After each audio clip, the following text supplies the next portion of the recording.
Neither left nor right has been very influential as an ideology among, in particular, younger evangelicals in the last decade. Welcome to Grace and Truth. My name is Owen Strachan. I'm going to be your host. Today on the podcast, I want to discuss the journey into Christian conservatism with my dear friend, Ryan Helfenbein. Ryan is the executive director of the Standing for Freedom Center at Liberty University. He's VP of Communications there. He's a dear friend. He's a very sharp thinker, excellent communicator. And so we're going to talk about neither left nor right. And we're going to first discuss how we ourselves journeyed into, by the grace of God, this strange and interesting territory we call Christian conservatism. But Ryan, I need to welcome you. So there it is. Welcome to the podcast. Hey, great to be on with you again, Owen, as always. And I love this topic, especially on the subject of neither left nor right. I think that's very appropriate. I vote that in 2025, we retire that term or that phrasing forever. We just need to kill it. It needs to be done with. I have a feeling it won't be done with, but it sort of defined a particular kind of neutrality that once existed. It was somewhat tenable for a period of time. And now we are not debating balanced budgets or term limits or parking meters. It's much more insidious than that. And there is no balance between left and right any longer, especially for the Christian New Testament believer. Yeah, that's where I was heading, because neither left nor right, I would say, has cut a large swath through the evangelical movement, in particular younger evangelicals, roughly over the last decade. Tim Keller, Russell Moore, David French have all been somewhat associated, Ed Stetzer, with this kind of thinking that in political terms, faithful Christians do not really have a political home or even sort of a trajectory they gravitate to some degree. Instead, they're always in this kind of middle position on every issue.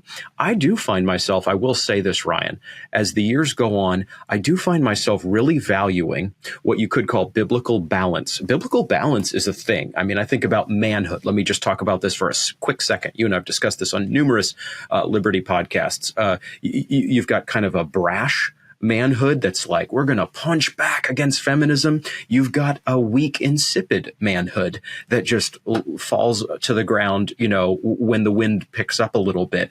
And that's an example of, I do want to have a strong manhood, but it's not brash, secular manhood. So here I am talking about balance. I don't mean, though, what is meant by neither left nor right. Do you think I am on solid ground to critique that formulation in those kind of terms?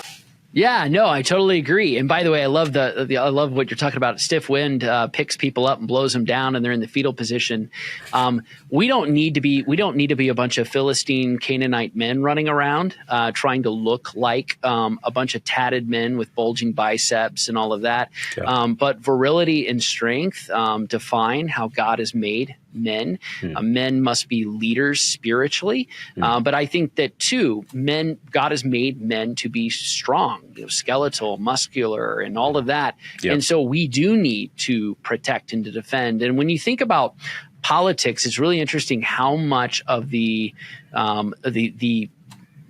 understanding, the cultural understanding of roles, duties, responsibilities affect that. So when you think about the fact that there's a large swath of the American population that includes evangelicals who have this androgynous view of man. They don't have a biblical complementarian view, if I'm going to use that word, complementarity.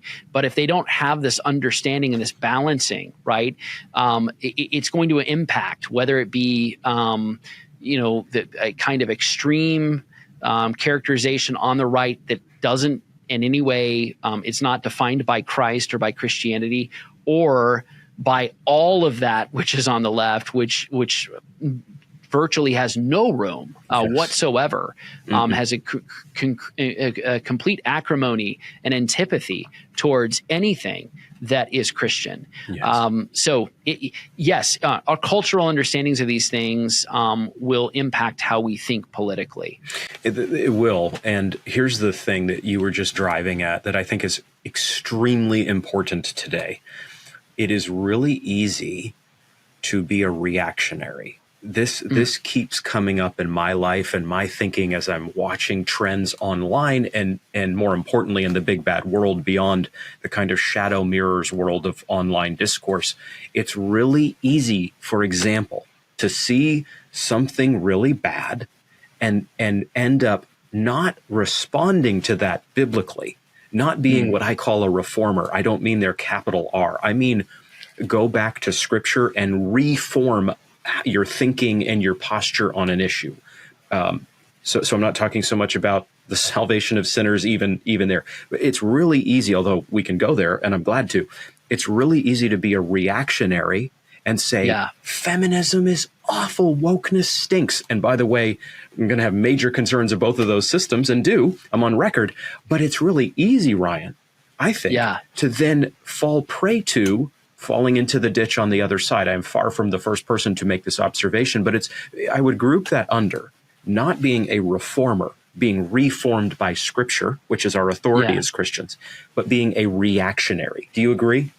Yeah, totally. I mean, what's interesting is that a reactionary is somebody who has no remedy. So at the end of the day, like, how are you solving this? How are you solving for what you see? You don't have a solution, right? We are people of the book. I mean, we're sola scriptura. I don't know the Latin word for reactionary, but there are those though that are sola politic, and at the end of the day, what is the governing principle? What is the overriding principle? What's your true north? How are you getting to bedrock? Now, I will just say, because I know this is on, entering into the political realm, if you will. I do believe, and I'll say this, that the Constitution, the Declaration are actually Christian documents in so much as they not because it comes directly out of the book of John or something, but because they are informed by a Christian culture and a wider Christian society that had a consensus, right, on who God is, what is the nature of man, what are inalienable rights, right? These did not come from a vacuum. And these did not just come from humanist Enlightenment philosophers, but you go back in history, and much of this came out of the Protestant Reformation and political thought that was formulated carefully over several centuries. An English Revolution, for example, in the late 1600s, that had a lot to do with the Westminster Confession of Faith and the Second London Confession and all of these. So they were all kind of roped together in many ways. People were drinking the same water. They were breathing the same air. And so today we have a libertarian atomistic society where people are trying to move to objectivism with no basis. It's a floating cloud. And so they don't have a way to define who human beings are, created in the image of God. And they certainly don't have a way of defining inalienable rights because they don't actually believe in God. We're in a crisis moment because of that. And that's why politics are important. Because it shapes policies that impact people. And at the end of the day, if we're called to love God and called to love our neighbor, which neighbor is another way to say people, if we're called to love people around us made in his image, then we have to care about these things. We have to care about policies that impact them, and we have to care about politics that includes getting a good sense of what it means to be either supportive of policies on the left or policies on the right. Right. Yeah, I think that was well handled, and I would say there are Enlightenment ideas and Enlightenment voices like a Jefferson in the American founding, who in that time have an agreement with the very substantial Christian presence among American political founders, and so there is this belief among the strong Christian bloc in the American founding, right? And the Enlightenment bloc on, for example, the dignity of the individual. And so that holds together in the American founding, and Jefferson pens, crucial documents, though not a born again Christian or something, but there is real agreement. What has happened though, And America has had tremendous Christian influence, not merely in its founding, but over the centuries. What happens is that the Enlightenment, this is me, you can disagree or agree or whatever, but you'll never be back on, but that's okay. No, I'm kidding. The Enlightenment tale has not gone well. The Christian influence and the Enlightenment influence, to whatever degree that's present in percentage value, the Enlightenment in 2024, that wing has lost its compass, that original kind of slight reflection of common grace initially. And so we're in a strange moment, and we're in a moment, therefore, I would say, when this idea that you can find this perfect calibrated neither left nor right thing, it's not going to work. You look at the left today. Now let's jump in squarely into today with both feet. Okay, you look at the left and you look at the right. Neither one is in a great state, I would say. The right is not some, Edenic home of the Christian, the true born again believer, I'm saying.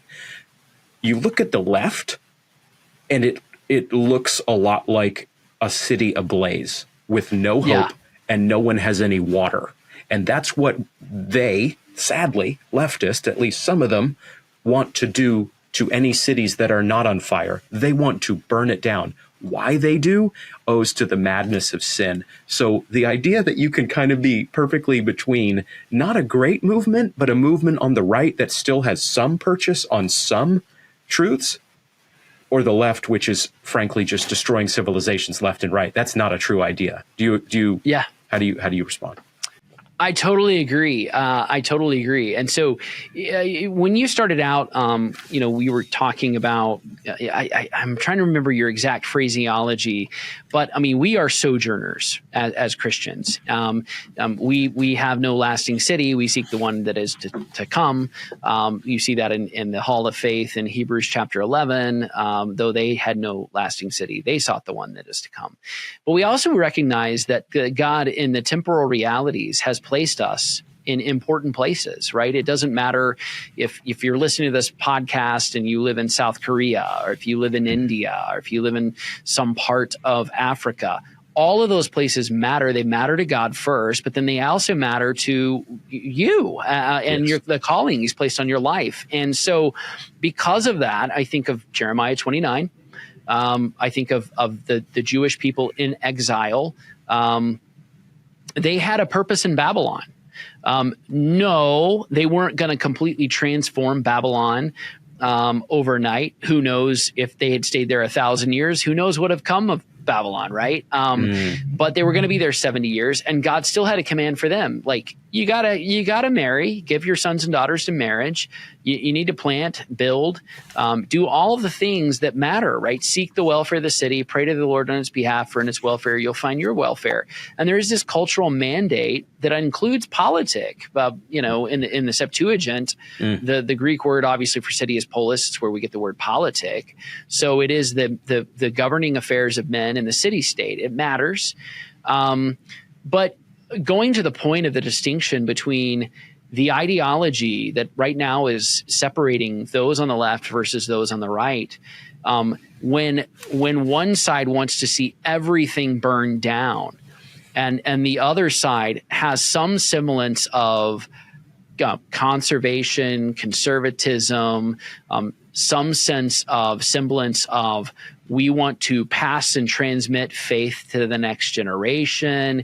These are values and virtues that represent our heritage, a common heritage, whatever that might be. Yep. Like, there is something there that is wholesome and good and constructive. And you say, it's which way, right? Which way? Are you going to go this way, which is to deconstruct and tear everything down? Or are you going to go this way, which is, I'm going to build on some kind of foundation. The question is whether it's Christ or something else, right. But I'm going to build on some kind of foundation.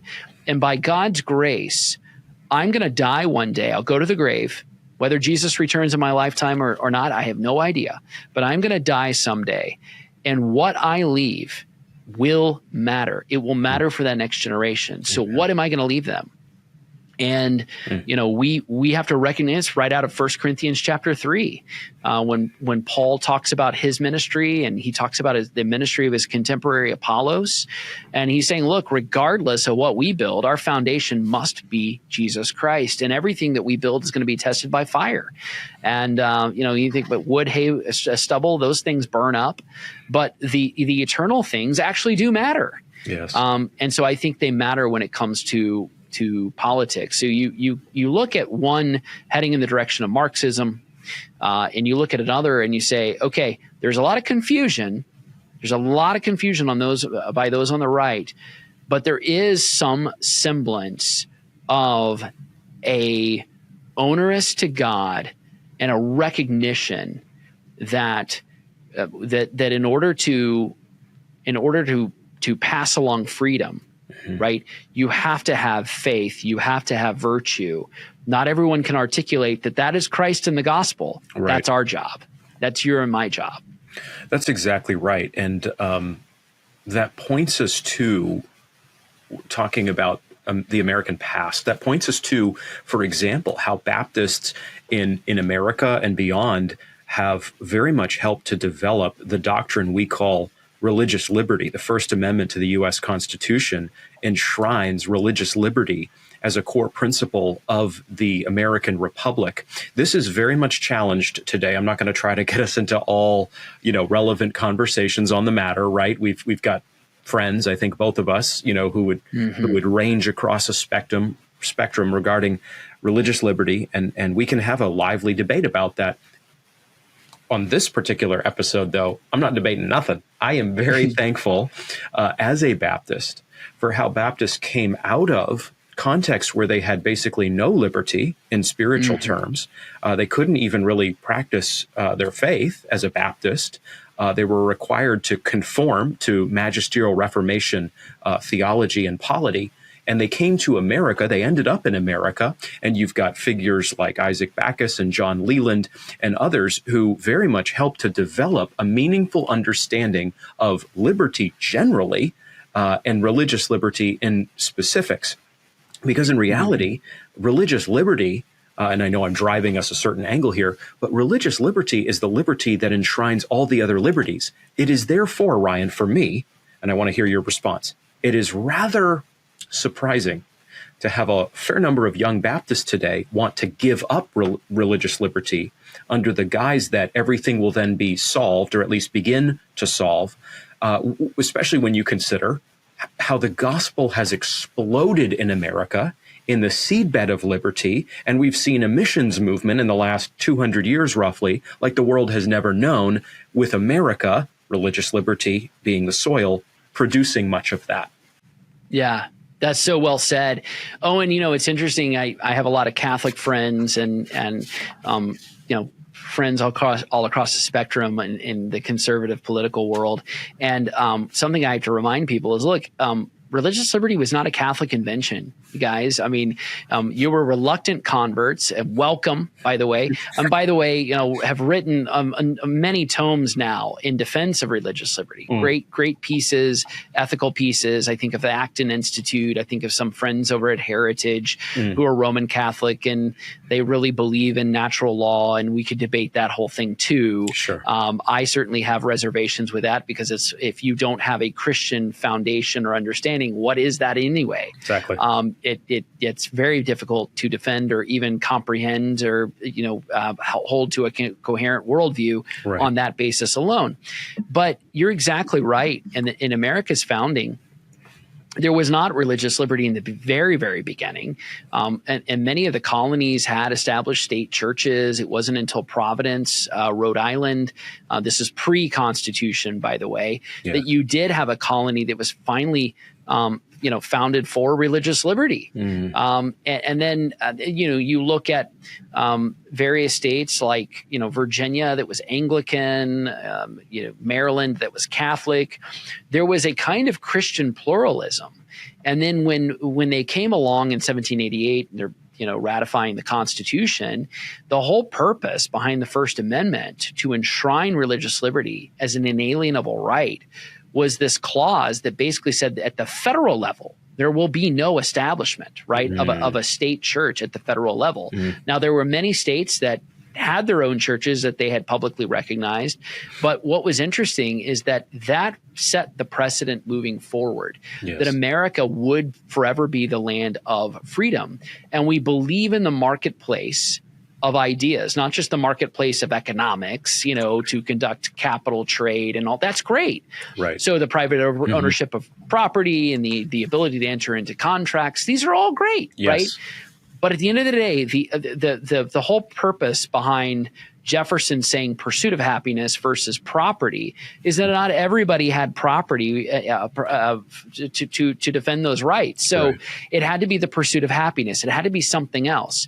And in that is the advocacy of your faith, your conscience, your ability to form groups, to form ecclesia, churches, assemblies, all of that, in order to advocate in the public square your faith. Now, there is a limiting principle. I'll say this: there are certain ideologies being promoted today that are completely antithetical to constitutional freedom. I would say Sharia law is one of them. You can't practice Sharia law under the guise of religious liberty. It won't work. I would say there are others. Nice. I would say Satanism absolutely undermines constitutional freedom.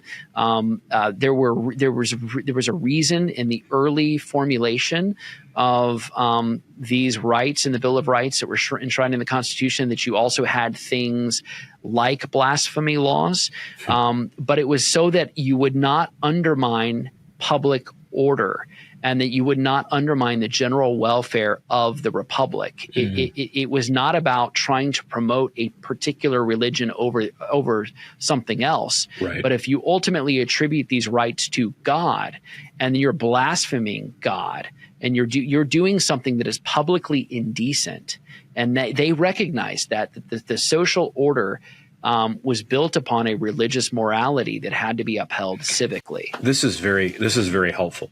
This is very important because our friends on the Christian nationalist side and folks out there are going to be on a spectrum there. They're going to say, well, wait a minute. Are you actually thinking there should be no sort of ordering principles in a nation state? There's no recognition of God at all. And I would say, I'm not trying to speak for you, but drafting on what you just said, Ryan, I think very well said. No, we actually do recognize the Creator. We recognize God as the foundation of our society. And as you said, we're not allowing for every single ideology possible to flourish in public. And that is important. And that is a helpful pushback, I would say, if we're being honest, from our Christian nationalist friends, because we do need to have some limits in a certain way. And here's an example. Here's an illustration. Yeah. If I start a religion that is called fireism, and what I promote is the burning down of buildings anywhere they are found. And I write a book, and I've got documents, and I establish it kind of as a religion. That does not necessarily mean that fireism, namely arson in religious form, needs to be protected. Right? So that's right. We are all going to accept some limitation of practice, I would say. Do you think that's correct? Yeah, totally. And in fact, what's interesting is that we had blasphemy laws up until, I think, 1952. There was a New York case, the Supreme Court determining a case that actually involved the motion picture industry. And that case ultimately struck down the majority of blasphemy laws across the country. Interestingly enough, more recently, there was the whole situation, the controversy around this, whether some characterize it as an artistic display or others a actual shrine to Satanism, but the Iowa Capitol. What's interesting is that Iowa still has blasphemy laws that are in place, and they're somewhat antiquated. They're old, but they're still standing. Those laws were completely disregarded when they allowed the display to go up in the first place, and so there was a kind of illegitimacy to even allow that to move forward. That had more to do with a kind of an incompetency of those kind of guarding the door than it did somebody who took matters in their own hands to tear down the display. It never should have gone to that point in the first place is my whole contention. But yeah, I mean, framing this out, in the world of politics, there's limiting principles. It is not absolute freedom. And part of the problem with libertarianism and those who are very atomistic and maybe they buy into Ayn Rand's moral philosophy, which I think is completely reprehensible. They think of the modernist interpretation of rights, largely coming out of the 1950s and 1960s, which is, consent defines the ultimate reality, my body, my choice, right? These are all kinds of things that they're slogans, but they're incoherent, Yes. Try driving down the freeway as fast as you want to, and naked without any clothes on, and you will figure out that my body and my choice doesn't actually hold legal muster in court. But you apply it to reproductive health, as they like to call it, or reproductive rights or whatever, and it has a complete different meaning. So all of this sort of winding us back to where we started, and we're going to have to save the influences and conservative trajectory conversation for next time, because I hope you'll come back on and we can have that conversation. I mean that genuinely. But we have gone such interesting places in this discussion, and this is where I think a lot of young conservatives are. This is where a lot of young Christians are, or children being raised in the church. If I can, again, come full circle.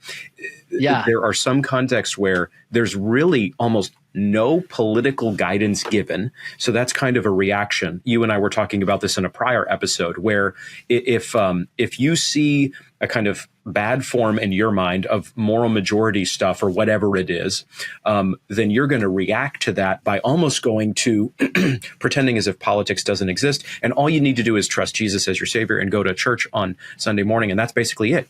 You almost float through the world like an amoeba, and you don't even have to think about culture, politics, anything like that. And by the way, you don't want any mud on your boots. You don't want to get them even one little iota dirty in terms of political involvement. And you think, wrongly, I would say, that is what Christian faith is supposed to be. You and I would say, as we've been building throughout this conversation, you and I would say, no, there's actually a lot of important principles that are derived from, or at the very least, consonant with Scripture, like the dignity of the individual, like Jefferson and others, many Christian founders, setting up a political system of checks and balances. How is that not an enfleshment of some kind of belief in human depravity, some kind of belief in the need to work against sin? The American founding is not, by the way, a utopian founding, and utopianism is everywhere today. Utopianism, I'm on a little bit of a jag here. I'll land this plane, I promise. But utopianism is a reaction. I repeat myself, because you're seeing very hard times, and so you're susceptible to this will solve everything. And we've got to very much watch for that reactionary tendency. All this to say, there is a lot that is on the side of what we're going to call, here we are, as we conclude this episode, we're getting to a conclusion. It's definite, the right. You and I, true or false, Ryan, we are going to push the younger generation, very confused politically, toward the right. We're not going to say it's perfect. We're not going to say find your true home there. There is no lasting city here on earth, but we're going to push students to the concepts of the right. Is that accurate? Yes. Absolutely. Yeah. Dignity of life, dignity of work, the rights of an individual created in God's image, life, marriage, family, the freedom of conscience and education. These are all conservative values. These are the necessary fundaments of a free society. We push that way. The other thing, I'm just going to say this, and this might be another episode, but out of context, did the young, restless, and reform movement of, say, 20 years ago that was trying to get at an understanding of whether it be Christian hedonism or a kind of a revival of pietism in a rather shallow evangelical life, which wanted to bring back the Puritans and the great writings, did it kind of hollow out in other areas our understanding or the notion of civics and of other realities that we needed to be careful of and be cognizant of. Did the extremism of John Piper's call to don't waste your life? I'm not saying that he was extreme, but maybe when people were hearing that, they thought, you know what? I will never be caught dead on a beach again, enjoying anything of that, right? I instead am going to be fully devoted to biblical pietism. Yeah. And I think you're talking about Bible and balance.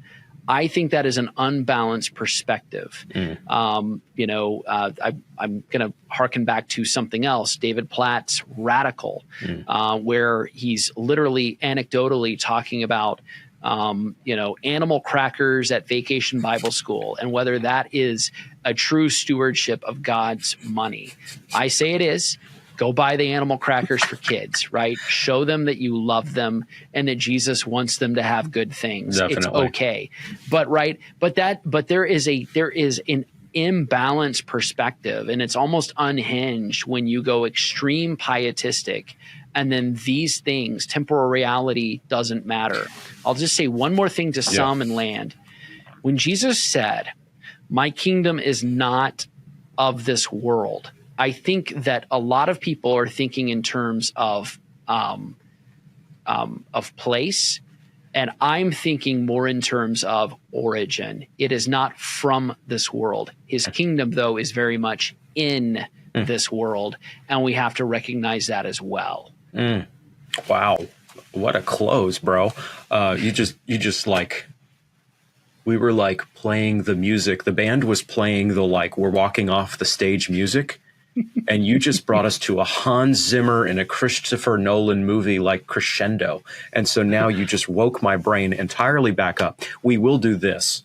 We will do this. We will talk on another episode, if you'd be so gracious, about what you were just discussing. I think we need to do a little more process. I think our whole movement needs to do a lot of processing, honestly, in a healthy way, not a therapeutic way, but a genuinely biblical processing way about what has happened in the last 5, 10, 20 years in reform circles and conservative circles. There's been a lot going on.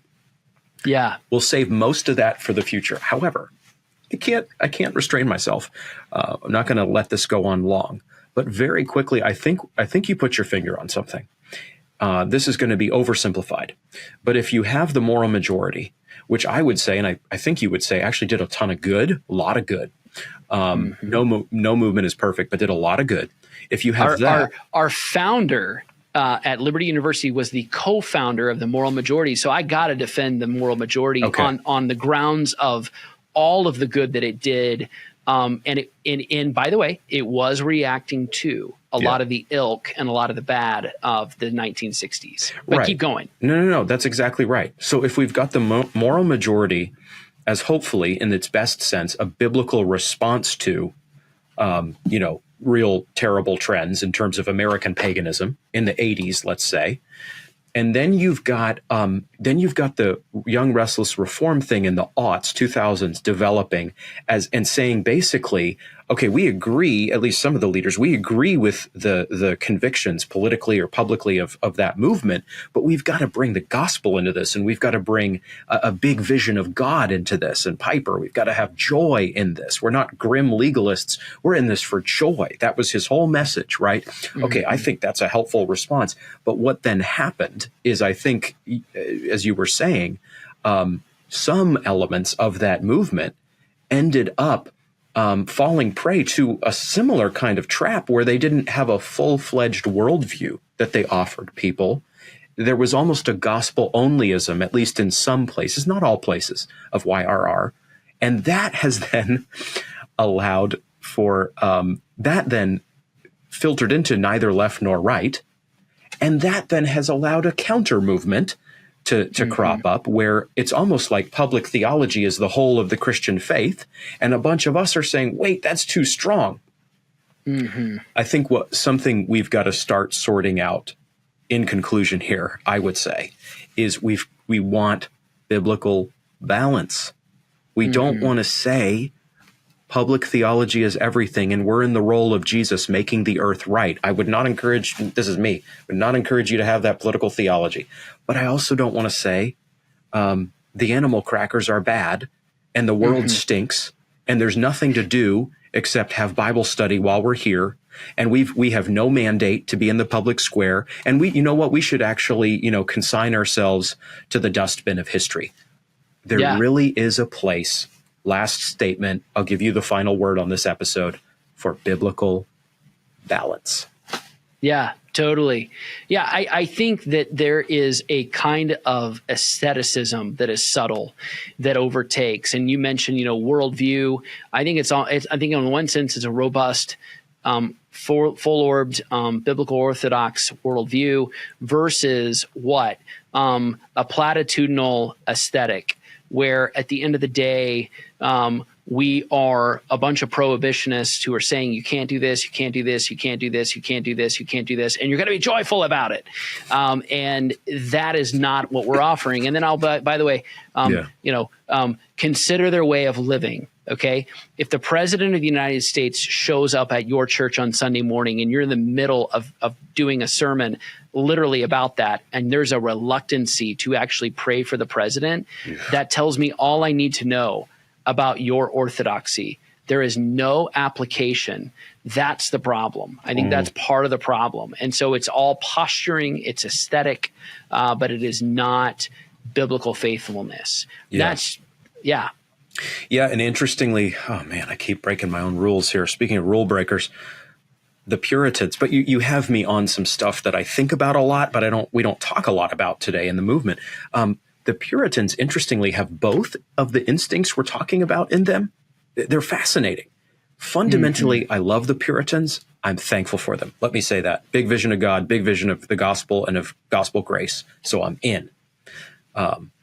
However, the Puritans have in them both a tendency to a kind of asceticism where they almost see no pleasure in anything in the world.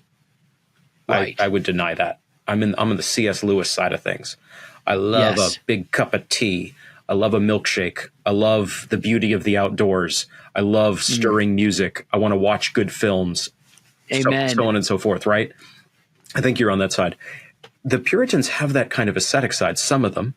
And then some of them actually have the kind of like, we're going to make this world the kingdom of heaven. We're really going to do it. And by the way, Easter and Christmas are banned. And you're like, whoa, bro.